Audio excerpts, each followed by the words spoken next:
Okay, so when we measure the mechanical performance of a wristwatch, there are three numbers that we pay attention to. Two of them are going to tell us the state of the movement, and the third is going to tell us how the movement is actually performing.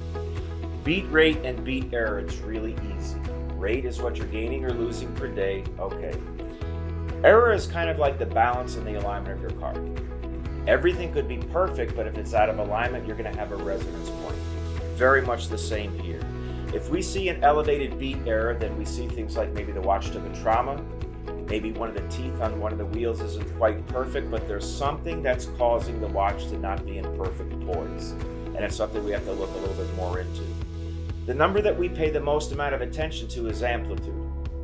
Amplitude is a rotational measurement of the pallet and the balance on the inside of the watch, what we call the heartbeat of the watch.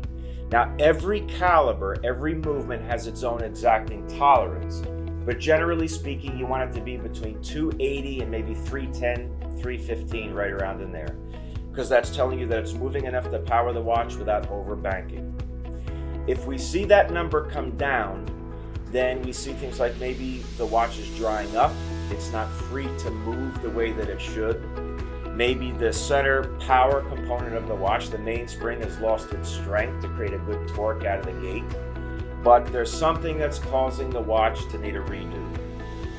So if we look at these numbers and we see some numbers that are less than ideal, or if it's been more than 5 years since a previous service, then it's time for the watch to be overhauled.